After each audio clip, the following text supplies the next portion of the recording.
हमने 2 degree temperature देखा, उससे लड़े। जब सर्दी के मौसम में बारिश ऊपर से पड़ रही थी, नीचे से गद्दों के नीचे से पानी निकल रहा था, रातें बैठ करके काटी। यहां आकर के पता चला कि इस देश के अंदर संविधान को नहीं माना जाता।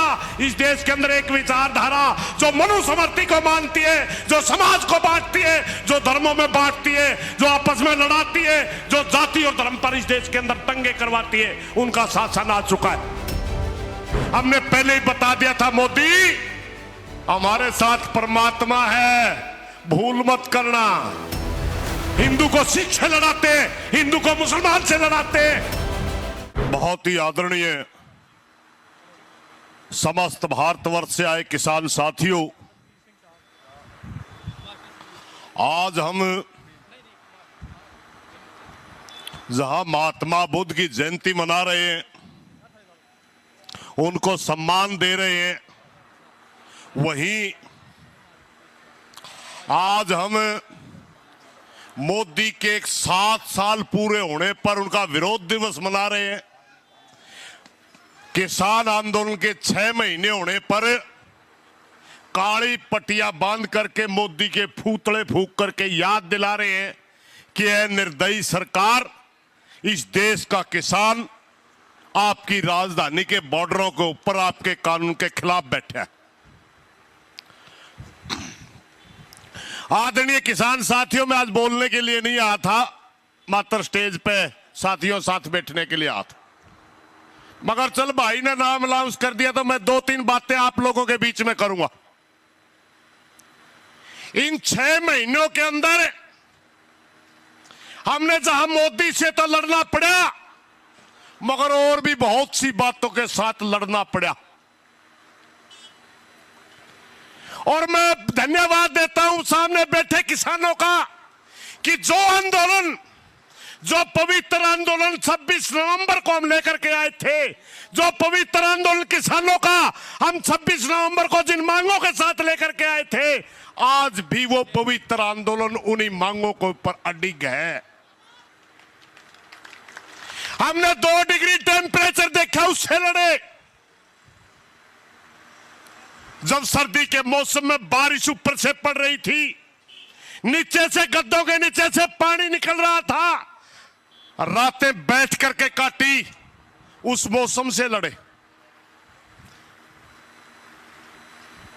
हमने 45 डिग्री टेम्परेचर भी देखा, जो आज भी 45-46 है, उससे लड़ रहे हैं। हमने बड़े बड़े आंधी और तूफान देखे, उनसे लड़े। और जो हमारे पवित्र आंदोलन को बदनाम करने के लिए सबसे पहले जब पंजाब का किसान यहां पहुंचा, खालिस्तानियों का आंदोलन बताने की कोशिश की गई, हम उनसे लड़े।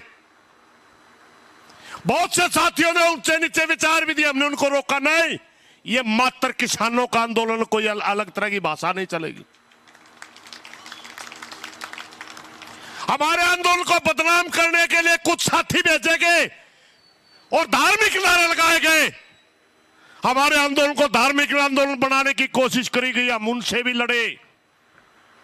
हमने उनको कहा कि किसान आंदोलन है। उसके बाद पूरी सरकार की मीडिया ने इस आंदोलन को वामपंथियों का आंदोलन बनाने की कोशिश की गई कि एक विचारधारा का आंदोलन है। हम उनके साथ भी लड़े। नहीं, यह सभी विचारों का आंदोलन है, एक विचारधारा का आंदोलन नहीं है। हम ये सारी लड़ाइयां जीतने के बावजूद आज भी किसान आंदोलन किसानों के मुद्दों के ऊपर पवित्रता बढ़ाए हुए है। इसके लिए पूरे भारतवर्ष के किसानों का हम धन्यवाद करते हैं। और वही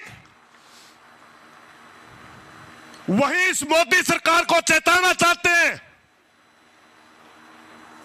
आपने जितने भी छल करे सारे उल्टे पड़े। हमने पहले ही बता दिया था, मोदी हमारे साथ परमात्मा है, भूल मत करना। क्योंकि किसान, गीता के अंदर लिखा हुआ है, अगर धरती के ऊपर भगवान के बाद किसी दूसरे नागरिक का अगर दर्जा है तो धरती का भगवान किसान को कहा जाता है, किसान को धरती का भगवान कहा जाता है। ये खुद श्री कृष्ण का वर्ड है, क्योंकि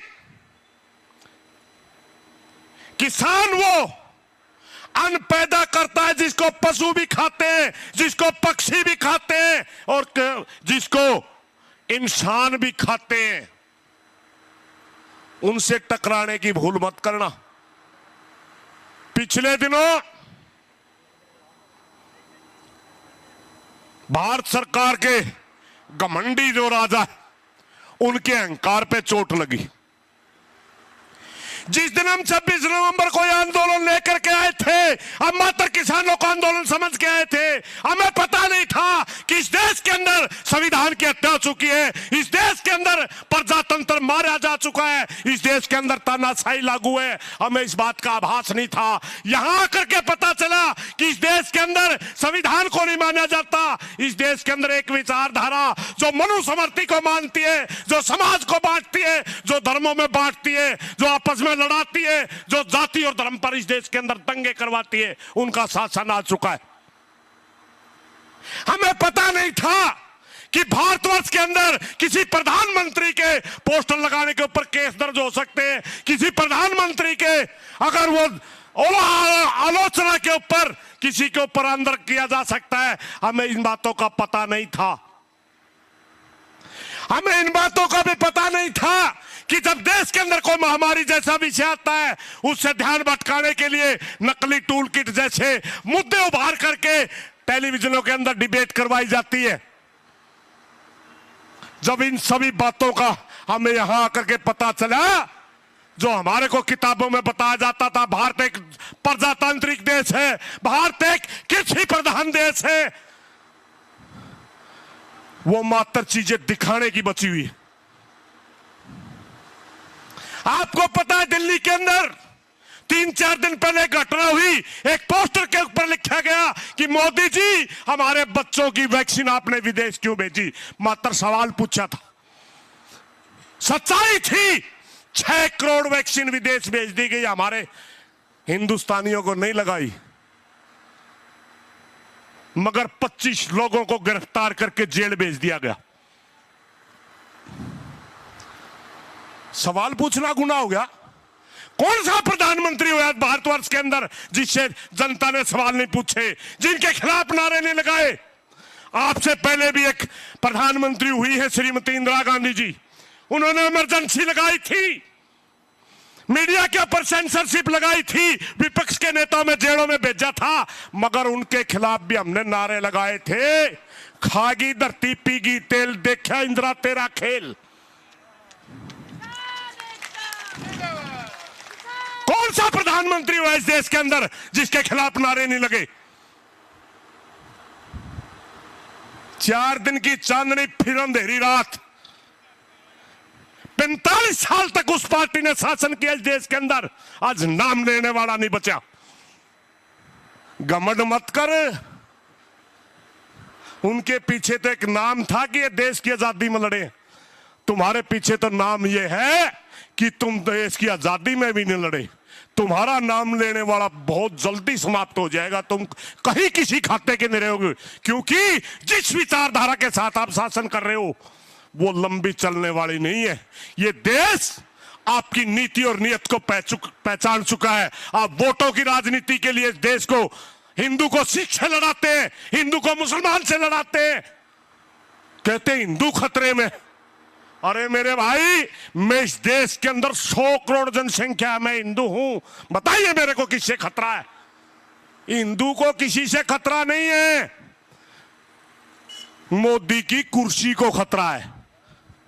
हिंदू कोई खतरे में नहीं है, मोदी की कुर्सी को खतरा है, क्योंकि ये भाई को भाई से लड़ा करके वोट लेते हैं। आदरणीय किसान साथियों, मैं आप लोगों को पहले बता चुका हूं, बोलने के लिए नहीं आता और बगैर तैयारी के मैं बोलिया भी नहीं करता, मगर एक प्रार्थना जरूर करूंगा। हम 6 महीने की फसल बोया करते हैं और 6 महीने इंतजार किया करते हैं और फिर अपनी फसल काट लिया करा। 6 महीने हमारे पूरे हो गए, फसल पक गई आंदोलन की, अब इसका काटने का समय आ गया।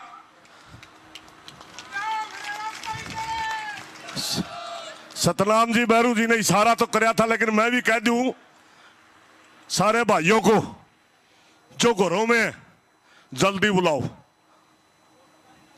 देश का माहौल ठीक होते ही, एक उदाहरण देता हूं मैं हिसार से आता हूं, और जो सिर फूटे थे वो हमारे संगठन की औरतों के सिर फूटे थे, हमारे भाइयों को लाठियां लगी थी। 16 तारीख को प्रशासन लाठियां मारता है, 24 तारीख को हमने कहा कमिश्नरी का घेराव करेंगे। हमने कमिश्नरी का घेराव के लिए किसान बुलाए, हमने सोचा था 10,000 आ जाएंगे। 303 गांव हैं हिसार के अंदर, 50,000 किसान मात्र एक जिले से आगे, और 50,000 किसान पूरे हरियाणा से आगे, लगभग 2,000 किसान तो पंजाब से चले गए।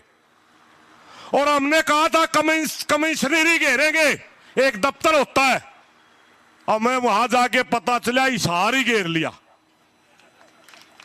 कोई जगह ही खाली नहीं। डीसी वहां मैडम है, औरत है, कहने लगी मेरे को, अंकल जी कहते हैं, अंकल जी आप कमिश्नरी घेरने आए थे, अब तो शहर ही घेर लिया। मैंने कहा आपने लक्षण ही ऐसे कर लिया, अगर दोबारा टोक दिए ना, आप नहीं मिलोगे शहर में, इन कुर्सियों पर हम ही बैठे मिलेंगे। वही बात मैं स्टेज के माध्यम से कह देना चाहता हूं, भारत सरकार को याद रख, हम गांधी के अनुयायी हैं, गांधी की नीति पर चलते हैं, 6 महीने से दिखा रहे हैं, मगर हमारी रगों में भगत सिंह का खून भी है। जिस दिन शर फिर गया ना, दिल्ली घेरने की बात नहीं है, दिल्ली की हर सड़क के ऊपर किसान बैठा मिलेगा, हर सड़क के ऊपर।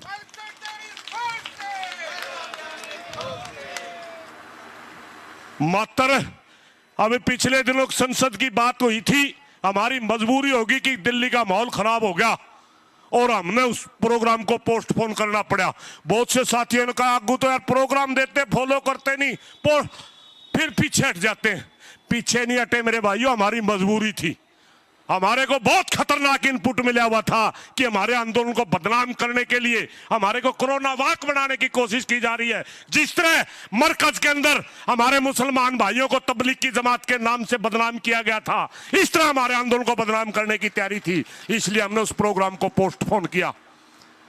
और मैं आपको आश्वासन दिलाता हूं कि आने वाले समय में बहुत मजबूत प्रोग्राम लिए जाएंगे। और जिस दिन प्रोग्राम लिए जाएं, अगर हमारे आगू कहते हैं संसद घेरेंगे, आगू तो संसद की कह देंगे, लेकिन मैं रुकूंगा दिल्ली ने घेर लो, सारा जाम बना दो सबके, इन्हें सिस्टम हैंग कर दो इसका। धन्यवाद साथियों, कोई गलत बात लिख गया तो धन्यवाद जी।